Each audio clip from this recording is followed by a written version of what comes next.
আজকের রেসিপিটা দেখে বলবেন আগে কেন রেসিপিটা দিইনি, এত মজার একটা রেসিপি। তো চলুন যাওয়া যাক মূল রেসিপিতে। আসসালামু আলাইকুম গাইজ, আপনারা সবাই কেমন আছেন? আশা করি সবাই ভালো আছেন। তা আমি তেল গরম হওয়ার পরে আমি এতে দিয়ে দিব লবণ দেওয়ার পরে আমি দিয়ে দেব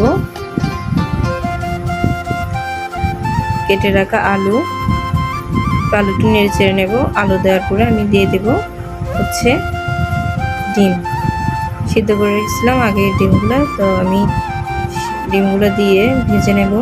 ভাজার হয়ে গেলে আমি আগে ডিমগুলো তুলে নেব, এরপর আমি আলুগুলো তুলে নেব।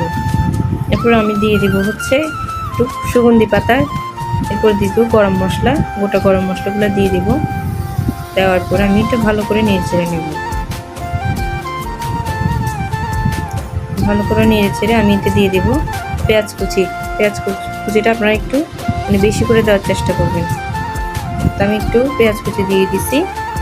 ভালো করে নেড়ে চেড়ে কিছুক্ষণ সিদ্ধ করে নেব। নেড়ে চেড়ে এত মজা আসে এরকম টাইপের।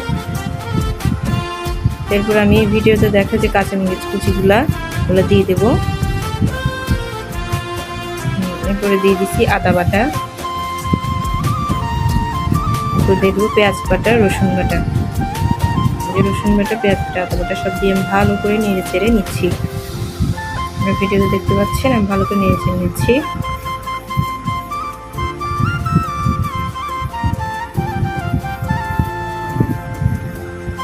তো আমি নাড়াচাড়া হয়ে গেলে আমি এতে দিয়ে দেব ভেজে রাখা আলু দিয়ে আমি ভালো করে আবার নেড়ে চেড়ে নেব।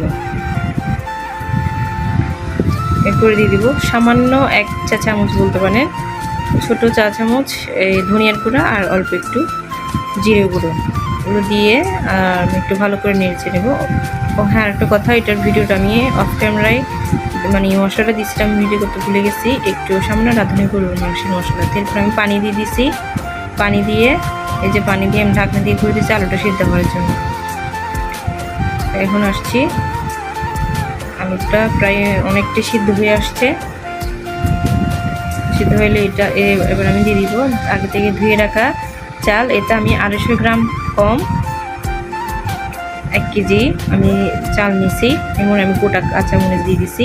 এরপর দিয়ে দিলাম হচ্ছে বলতে পারেন 2 চা চামচ মতো লেবু রস। যেহেতু আমার কাছে টমেটো ছিল না, তা আমি যা আছে হাতের কাছে যাই ছিল আমি তা দিয়ে রান্নাটা করার চেষ্টা করছি।